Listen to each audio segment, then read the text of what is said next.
Hello students, आज हम पढ़ने जा रहे हैं द रीमन इंटीग्रल। ये रीमन की क्लासिकल डेफिनेशन है, classical way of doing integration. तो ये समझिए पहला अप्रोच था वर्ल्ड में जिसमें कि रीमन ने इंटीग्रेशन डेफिनेशन को ज्योमेट्रिकल कंसेप्ट से इंडिपेंडेंट कर दिया। He was the first one. तो उसके बाद में और भी काफी काम हुआ। उसके बाद में जो है आपकी रीमन स्टेल्जस थ्योरी आती है। इसके बाद में आपके पास जो है लेबेक थ्योरी आती है, जो आप पोस्ट ग्रेजुएशन में आप पढ़ते हैं। तो रीमन की जो डेफिनेशन है अपनी, रीमन की डेफिनेशन पूरी तरह से ये बाउंडेड इंटरवल पे बेस्ड है। ये आप ध्यान रखेंगे, जब भी हम कोई भी फंक्शन यहाँ डिजाइन करेंगे जिसका कि हमें इंटीग्रेशन करना हो, तो उसको हमेशा एक बाउंडेड इंटरवल में डिजाइन किया जाएगा, बाउंडेड इंटरवल में डिफाइन किया जाएगा। तो जब रीमन ने अपनी डेफिनेशन इसकी दी, उसके लिए इन्होंने कुछ खास तरह की पर्टिकुलर अप्रोचेस यूज की हैं, कुछ खास डेफिनेशन यूज की हैं, कुछ स्टैंडर्ड्स यूज किए हैं। तो वो हमें यहां पर समझने होंगे। तो यहां पर हम कुछ स्टैंडर्ड्स हैं जो मतलब रीमन ने अपनी थ्योरी के लिए रखे हैं, पहले हम उन्हें स्टडी करेंगे, उसके बाद में रीमन की डेफिनेशन आ सकती है।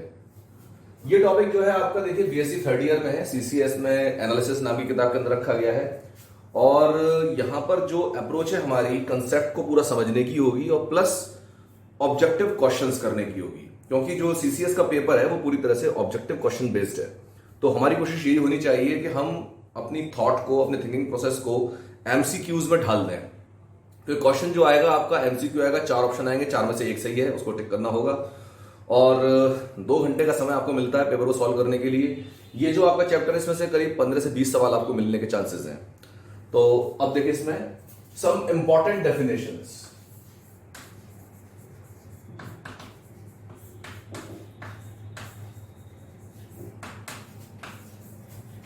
मेरे पढ़ाने का देखिए, मैं अब ये आपको जो वीडियो लेक्चर बना के दे रहा हूं, तो इसमें हो सकता है कि पूरी तरह से मैं आपसे ना जुड़ पाऊं, बट मेरी कोशिश बराबर यही है कि मैं आपसे जुड़ करके बात करूं। कोई भी जना मेरा लेक्चर पढ़ रहा है, सुन रहा है अब या कितने भी समय के बाद, उसको यही लगे मैं उसके सामने खड़ा हुआ हूं। तो यहां पर मेरी कोशिश ये होगी, मैं एक एक कंसेप्ट को, जो भी मैं कंसेप्ट लूंगा उसको फुल्ली, उसको डिटेल में आपको समझाऊंगा। कोई भी ऐसी चीज नहीं रह जाएगी जो आपको कहीं बाहर ढूंढनी पड़ जाए। तो बी श्योर, आपको सब चीज बताऊंगा। इवन जो एग्जामिनेशन की गाइडलाइंस हैं, कैसे पेपर को सॉल्व करना चाहिए, किस तरह से आपको उसमें कोई मिस्टेक नहीं करनी है, किस तरह से पेपर को सॉर्ट आउट करना पूरा, उसकी भी मैं टिप्स एंड ट्रिक्स आपको बीच में देता रहूंगा। तो एक तो बड़ा इंपॉर्टेंट है कि आपको लेक्चर कोई भी हिस्सा मिस नहीं करना। पूरी वीडियो फर्स्ट से लेकर के लास्ट सेकंड तक पूरा समझना है, देखना है। इसमें कई बार मैं आपको जेन्युइन टिप्स दूंगा। कुछ दिमाग में कभी पढ़ाते पढ़ाते ना टीचर की जैसे विल होती है कभी कुछ समझाने की, कुछ बात करने की आउट ऑफ द टॉपिक, तो वो भी मैं कई बार बात करता हूं टॉपिक के बीच में। तो आपको स्किप नहीं करना चाहिए कभी भी लेक्चर। तो वो मॉरल जो टीचिंग्स हैं वो बड़े काम की होती है। टीचर्स जो अपने खुद के अपने एक्सपीरियंसेस से बताते हैं, तो आपको उसको मिस नहीं करना चाहिए। ऐसा नहीं है कि आप उसको स्किप करके आगे बढ़ जाओ, वो भी बहुत काम की चीजें होती हैं। कई बार ऐसा होता है पढ़ाई से ज्यादा जरूरी वही चीजें होती हैं हमारी लाइफ में जो काम आती हैं। नेवर माइंड, ज्यादा टाइम आपका वेस्ट नहीं करूंगा। ये हमारा देखिए सम इंपॉर्टेंट डेफिनेशंस। इसमें कुछ 7-8 डेफिनेशन है जिसके बारे में बात करेंगे। First one is partition of a closed interval A B.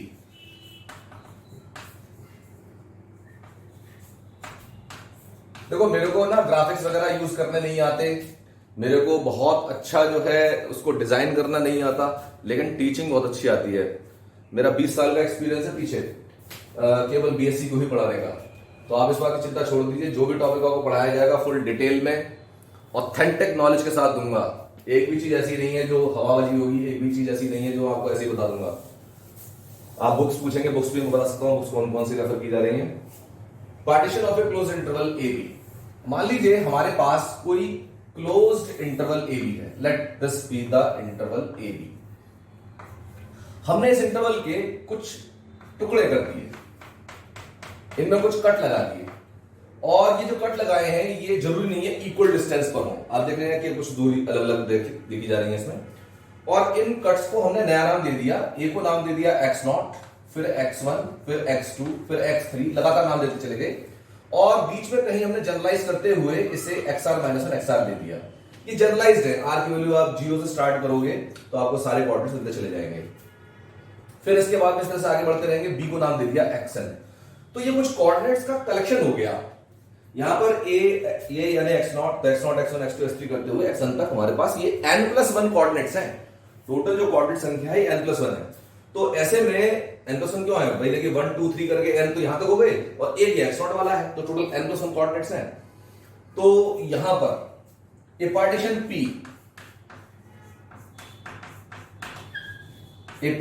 P of closed interval AB is the collection of points। मैं जो है ना और टीचर्स तरह मार्कर का यूज नहीं करता हूं, क्योंकि मेरे को उससे ब्रीदिंग प्रॉब्लम होती है। मार्कर का यूज किसी को भी नहीं करना चाहिए, क्योंकि इसके अंदर इस तरह के केमिकल्स होते हैं जो बहुत ज्यादा नुकसान करते हैं। भगवान ना करे मुझे यूज करना पड़े। I use chalk and I love to use chalk. Chalk से बहुत अच्छा लगता है लिखने में भी। आपके जो ग्राफ्स है, डायग्राम्स है, बहुत अच्छे बनते हैं। A partition P of closed interval AB is the collection of points lying between A and B such that, देखिए सबसे पहले हमने लिखा A यानी x नॉट, x नॉट से बड़ा होगा x1, x1 से बड़ा x2, x3 and so on, फिर xr-1, xr and so on, and then we write xn means b। तो ये टोटल n+1 कोऑर्डिनेट्स हैं। then या मैं कहूं दैट इज p जो मैंने लिखा p में, अब देखिए तो a आएगा, a यानी x नॉट, फिर x1, फिर x2 and so on, xr-1 xr and so on, xn means b और this is the collection p। तो p जो है हमारा इस तरह का एक सेट है जो कि कोऑर्डिनेट से बना हुआ है, जो ए और बी के बीच में आ रहे हैं। कितने कोऑर्डिनेट्स हैं? n+1। अब n क्या है? n 50 हो सकता है, 100 हो सकता है, 150 हो सकता है, 1000 हो सकता है, कितना बड़ा नंबर हो सकता है। तो ऐसा नहीं है कि हमने n को एक चीज देकर फिक्स कर दिया। अब देखिए जैसे इसमें क्या करते हैं, जैसे हमारा मान लीजिए इंटरवल होता 0 to 1 तक का, लेट इट बी हियर, मान लो 0 to 1 तक का इंटरवल होता और मैं यहां पर कुछ कोऑर्डिनेट्स खड़े कर देता बीच में। एक मान लो आता 0.1 पर, एक आता 0.6 पर, एक आता 0.7 पर, एक आता 0.9 पर, एक आता 0.99 पर, जस्ट एक बेनिफिट लिए। तो यहां पर अगर मान लीजिए 0.1 को डिस्प्लेस करता हूं तो उसकी कोऑर्डिनेट वैल्यू चेंज हो जाएगी, डेफिनेटली चेंज हो जाएगी। 0.1 से आपने इधर किया तो 0.1 से कम हो जाएगी, इधर किया तो ज्यादा हो जाएगी। तो 0.1 से जैसे आपने कोऑर्डिनेट चेंज की, इसका मतलब आपने ये एक्चुअल कोऑर्डिनेट चेंज कर दिया, ठीक है। तो इसका मतलब सेट P का वो एलिमेंट चेंज हो गया। इसका मतलब क्या है? सेट P ही चेंज हो गया। तो अगर सेट P चेंज हो गया यानी पार्टीशन चेंज हो गया, इसका मतलब आपको अगर x1 को हिलाना पड़ा, you can change it in infinitely many ways.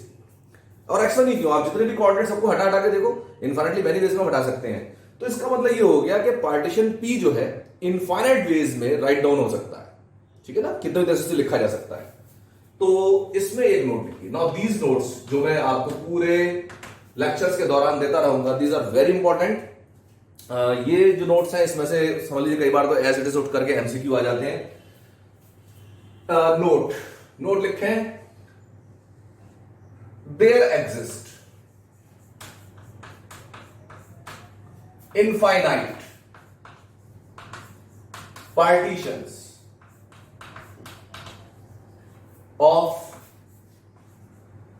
Infinite partitions P of a closed interval A। Interval वही रहेगा लेकिन partitions they can be infinite, ठीक। तो ये दो ही पार्टीशंस की बात हम ये देख रहे हैं, बराबर ये इक्वल डिस्टेंस पर नहीं है। इसके बाद में आइए सब इंटरवल्स।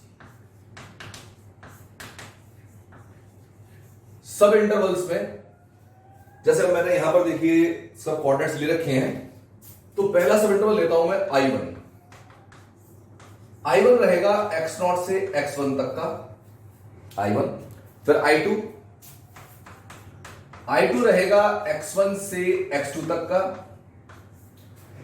And so on. और इसी तरह से करते हुए इन जनरल सब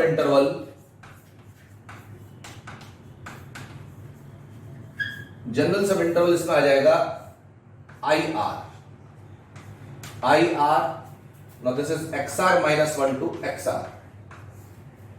सारे काम, सारी थ्योरी हमारी इस IR पर ही बननी है। तो IR जनरलाइज्ड है, इसमें R की वैल्यू आप जैसे ही 1 डालोगे तो ये x नॉट बनेगा, ठीक है ना, x naught x1 2 3 4 and so on, और लास्ट जो आएगा that is in xn minus 1 to xn। तो ये हमारे टोटल सब इंटरवल्स हैं। इसमें नेक्स्ट हेडिंग डालिए आप length of sub intervals.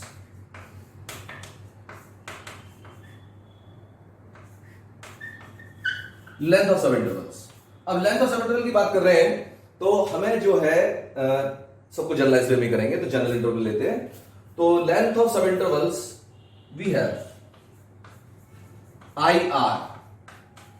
IR is equal to XR minus 1 to XR। Now ये बड़ी सिंपल सी बात है कि किसी भी क्लोज इंटरवल की अगर आपको लेंथ चाहिए तो लास्ट कोऑर्डिनेट में से फर्स्ट कोऑर्डिनेट माइनस कर दो। तो इसकी जो लेंथ है IR की वो XR माइनस XR माइनस 1 होगी। The length of IR is XR minus XR minus 1। we denote it delta XR। Delta XR, ये ध्यान देंगे, इस लेंथ को हम डेल्टा XR से ही डिनोट करेंगे। तो इसके बाद ठीक है, हाँ जी, तो ये डेल्टा XR, तो delta XR it is equal to XR minus XR minus 1। this is the length of the general सब इंटरवल IR। ओके, अब जैसे हमें पता चल गया भाई ये अलग अलग हो सकती है सारे इंटरवल्स की जो लेंथ है, तो डेल्टा XR की वैल्यू जो है, डेल्टा XR की जो वैल्यू है ये अलग अलग हो सकती है। डेल्टा X1 की अलग, डेल्टा X2 की अलग, डेल्टा X3 की अलग। तो जैसे डेल्टा X1 कहेंगे आप तो I1 इंटरवल की लेंथ है सब इंटरवल की, डेल्टा X2 लिखा तो सेकेंड इंटरवल यानी I2 की लेंथ है, एंड सो ऑन। तो इसके बाद में बात आती है नॉर्म और मैश। ये एक ही नाम है, चाहे नॉर्म कहिए चाहे मैश कहिए। बुक में आपके नॉर्म बराबर यूज किया गया, मैश केवल फर्स्ट लाइन में लिखकर छोड़ दिया गया है, लेकिन नाम थोड़ी पता होने चाहिए। Norm of mesh of a partition, norm और मैश ऑफ ए पार्टीशन। तो इसके लिए the norm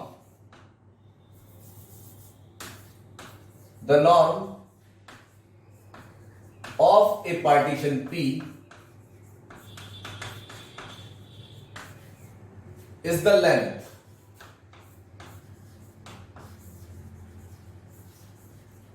of the greatest subinterval, of the largest subinterval। सबसे बड़ा जो सब इंटरवल है उसकी length, that is norm. We denote it with norm P। Now this is double mod, अगर आप वैसे समझना चाहते हैं। नॉर्म अगर आप कहें तो भाई आपने लीनियर अलजेब्रा में नॉर्म देखा था, नॉर्म वेक्टर स्पेस में नोटेशन ऑलमोस्ट वही, लेकिन ये वो चीज है नहीं। We denote it with norm P, that is, अब देखिए नॉर्म P मैथमेटिकल स्ट्रक्चर में दिस इज द मैक्सिमम, सबसे बड़ा है ये किस में, डेल्टा XR में। अब सारे डेल्टा XR कैसे कहोगे भाई, R की वैल्यू आप ले लो 1 2 3 and so on up to n। तो delta X1 first interval length, delta X2 second interval की लेंथ, एंड सो ऑन। तो जो n सब इंटरवल्स हैं उनमें जो सबसे बड़ी लेंथ है that will be called norm P। ठीक है जी, तो ये नॉर्म P ग्रेटेस्ट इंटरवल, उसकी लेंथ। इसके बाद में डेफिनेशन रखते हैं refinement of a partition. Very important, बहुत यूज होता है refinement of a partition. Actually सारी डेफिनेशन इंपॉर्टेंट है, अब वो इतना ज्यादा बेसिक्स में चली जाती है कि हमें ध्यान नहीं रहता हम इतना यूज कर रहे हैं उन्हें, लेकिन each and every page of the chapter in सभी चीजों की जरूरत पड़ती है। रिफाइनमेंट ऑफ ए पार्टीशन, तो रिफाइनमेंट का मतलब ये है कि आपने उसमें जैसे P था हमारा, P पार्टीशन था, उसके अंदर कुछ सेट के sorry A to B interval के कुछ कोऑर्डिनेट्स हमने ले लिए थे। अब उसमें कुछ कोऑर्डिनेट हम और इंक्लूड कर दें उसी इंटरवल में से, क्लोज इंटरवल AB में से ही कुछ हमने पॉइंट्स और इंक्रीज कर दी और डाल दिए उसमें। तो जब नया पार्टीशन आएगा that will be refinement.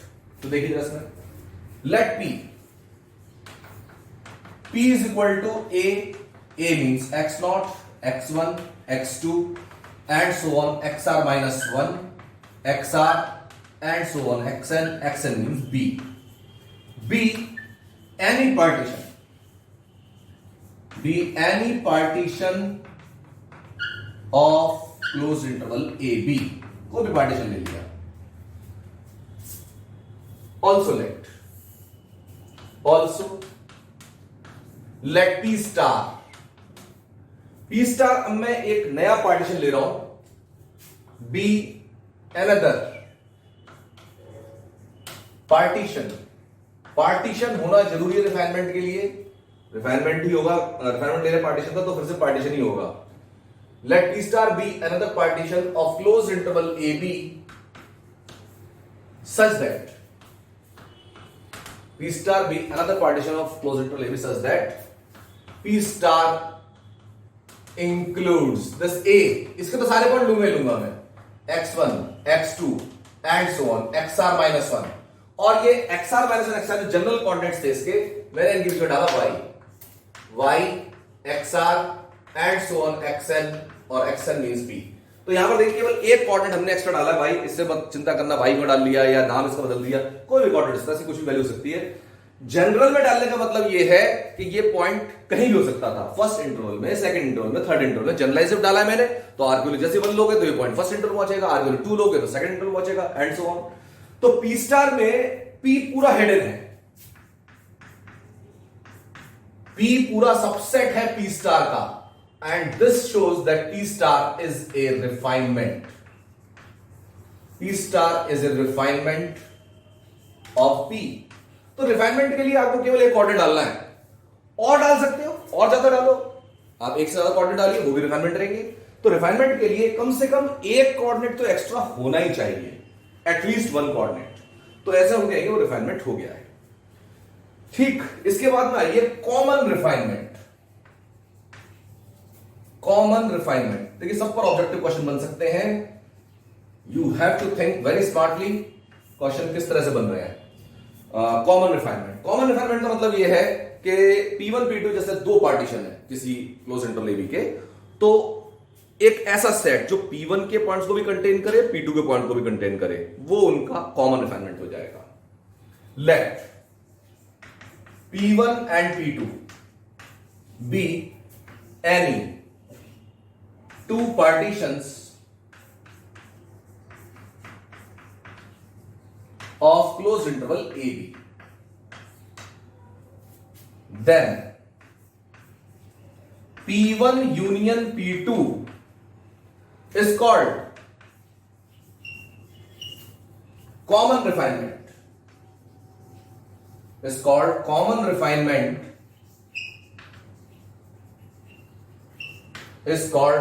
refinement of P1 and P2.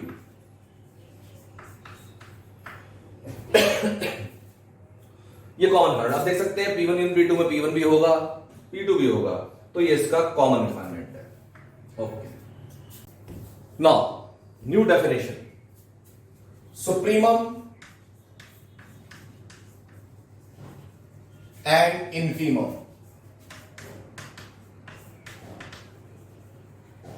Of a bounded function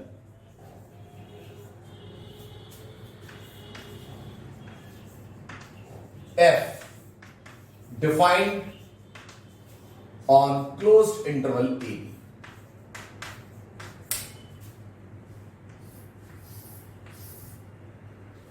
मुझे थोड़ा सा अंदाजा है इस बात का कि आपके बेसिक्स कुछ वीक रह गए होंगे पीछे, और ना भी तो बहुत अच्छी बात है अगर रह गए तो मैं उनको अभी दूर कर देता हूं. जैसे हम बात करते हैं बाउंडेड फंक्शन की, सुप्रीमम की, इनफीमम, जरा इन्हें क्लोजली वॉच करते हैं. बाउंडेड फंक्शन जैसे आप कह रहे हैं, तो बाउंडेड फंक्शन किसे कहते हैं. बहुत लोगों को मुगालता है इसमें, बहुत लोग कंफ्यूजन है साहब बाउंडेड फंक्शन किसे कहते हैं. बाउंडेड को अगर हिंदी में आप करें तो जिसको आप बाउंड कर पा रहे हो, जिसको आप सीमाएं दे पा रहे हो, वो आपका बाउंडेड फंक्शन है.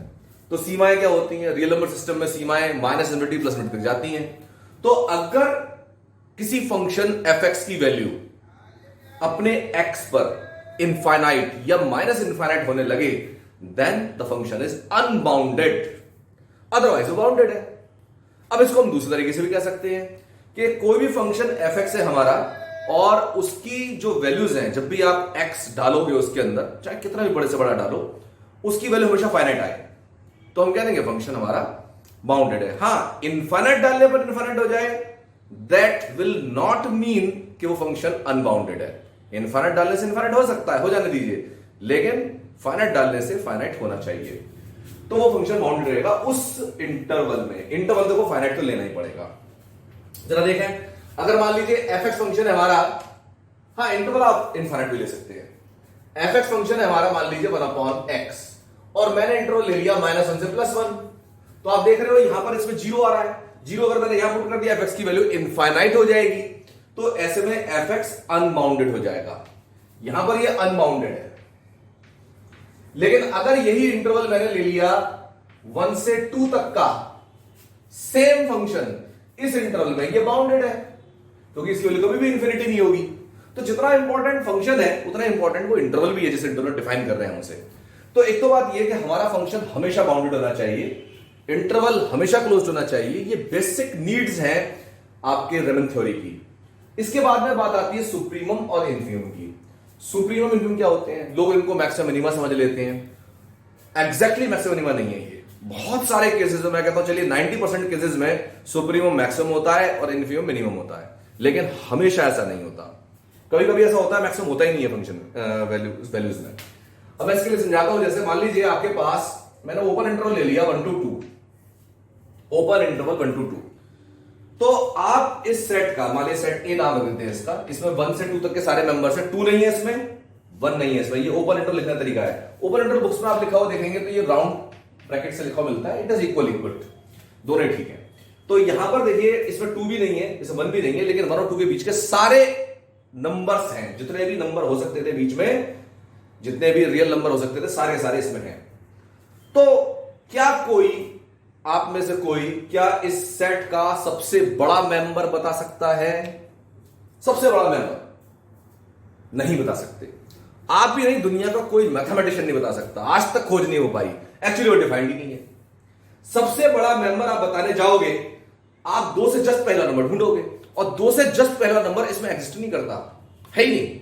आप कहो 1.99999, नो, 1.999 से बड़ा फिर एक 9 और आगे लगा दो, 1.999 के आगे फिर एक 9 लगा दो। तो ऐसे में आपको सबसे बड़ा रियल नंबर इसका नहीं मिलेगा। तो इस सेट का सबसे बड़ा नंबर एग्जिस्ट ही नहीं करता।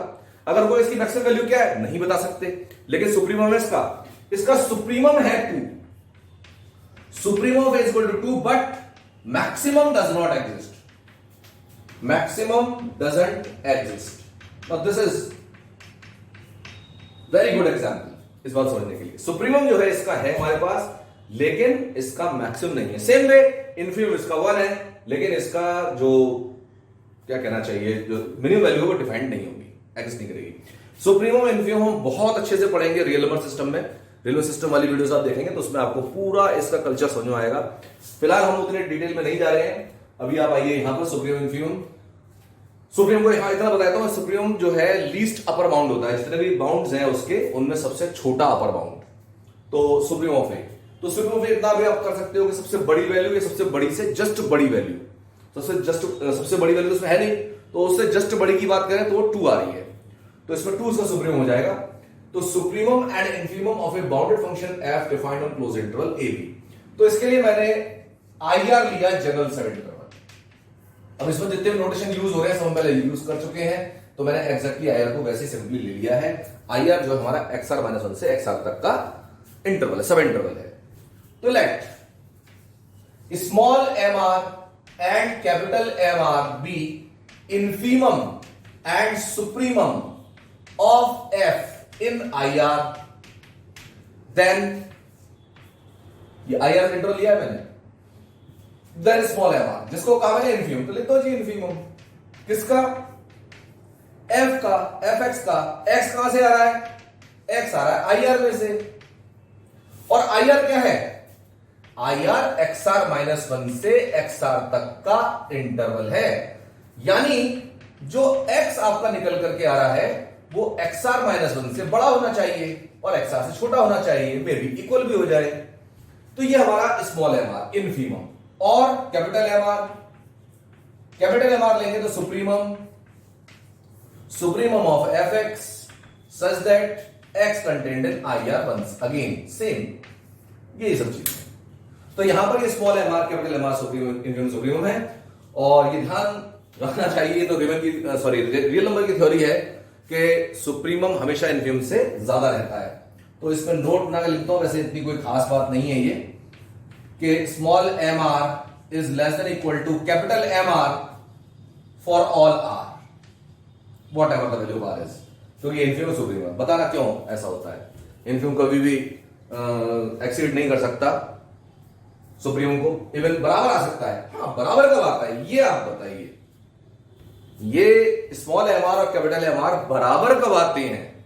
Now this is good question. ये तब बराबर होंगे जब एफ कांस्टेंट हो जाएगा।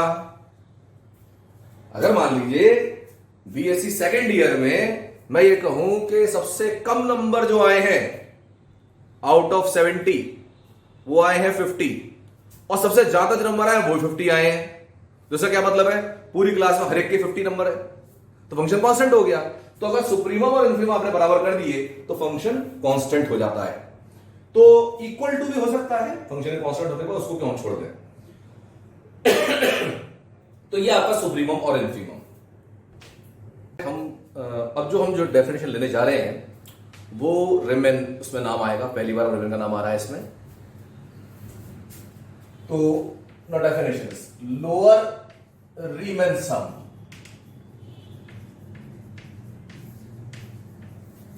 and upper Riemann sum. Upper Riemann sum.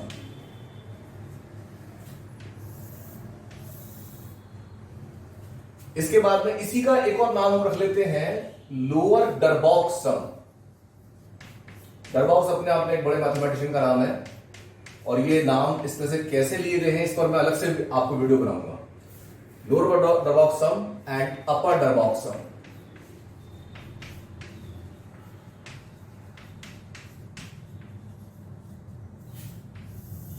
लेकिन बेटरली हम जो है इसको रिमेन के लिए यूज करते हैं, तो upper R sum lower R sum से भी डिजाइन किया जाता है। तो देखिए लोअर रीमन सम, इसका जो नोटेशन है that is L P F. P partition, F वो बाउंडेड फंक्शन जिसके बारे में हमने बात करी। तो एलपीएफ की वैल्यू कैसे होगी? एलपीएफ होगा sigma small M R delta X R, R standing from 1 to n। Small M R अभी हमने लिखा इनफीमम आई आर इंटरवल में, तो अगर आप आर को 1 से n तक ओपन करते हैं तो बनेगा m1 delta x1, m2 delta x2 and so on, खोलते चले जाओ mn डेल्टा xn। तो आप पहला सब इंटरवल लीजिए I1, उसमें f की सबसे छोटी वैल्यू m1 और उस इंटरवल की लेंथ डेल्टा x1 मल्टीप्लाई का, ये पहले हमारी एलिमेंट हो गया। m2 delta x2 second interval में f की सबसे छोटी वैल्यू डेल्टा x2 इंटरवल की length and so on, multiply करते चले जाएंगे, जोड़ते चले जाएंगे, टोटल एलपीएफ मिल जाएगा। और इसी तरह से अपर रीमन सम, अपर रीमन सम इसका नोटेशन है UPF, U for upper, P for partition, F for function. तो UPF, now this is actually sigma capital M R delta X R, जो अभी अभी हमने डिजाइन करे हैं, small M R capital M R, ये सब वहीं से आया है। तो ये अपर रीमन सम, लोअर रीमन सम, ये डिजाइन हमें ध्यान रखने चाहिए इनके। और जैसे कि आप देख रहे हैं कि जो लोअर रीमन सम है वो इनफीमम वैल्यू से कंस्ट्रक्ट हुआ है, और जो अपर रीमन सम है वो सुप्रीम वैल्यू से कंस्ट्रक्ट हुआ है। तो 100% LPF can not exceed UPF. LPF की वैल्यू हमेशा कम रहेंगी यूपीएफ की वैल्यू से, और बराबर कब हो सकती है? बराबर हो सकती है जब फंक्शन कांस्टेंट हो। नेक्स्ट नोट, ये तो ऑलवेज है, ऑलवेज मुझे बड़ा अच्छा लगता है वर्ड ऑलवेज, बाकी घरों में लड़ाई का बहुत बड़ा कारण होता है ऑलवेज। तो note, LPF is equal to UPF if F is a constant function, F is a constant function, अगर एफ ए कांस्टेंट फंक्शन है तो एलपीएफ और यूपीएफ इक्वल होंगे। तो इतना जो है हमारा ये क्राइटेरिया है, जितना कि हमने पढ़ा, ये जितने डेफिनेशन यूज किए रिमन ने, लेकिन अभी भी पता है बात खत्म नहीं हुई। अभी रिमन ने इसमें 5 थ्योरम और इंक्लूड किए हैं, जिनके बाद ही आप एक रिमन इंटीग्रल फंक्शन को डिजाइन कर सकते हैं, अभी भी कर सकते हैं, लेकिन कुछ प्रॉपर्टी ऐसी जो चाहिए होती हैं आप उसको अलग भी रख के पढ़ सकते हैं। लेकिन ये 5 थ्योरम का सेट है, इसको हमें जरूर ध्यान से इसको इस तरह से देखना चाहिए। तो ये हमारा जो है यहां पर एक पार्ट खत्म हो जाता है, जहां पर कि हमने रिमन का जो बेसिक वर्क है वो ओवर कर लिया है। ठीक है, ओके।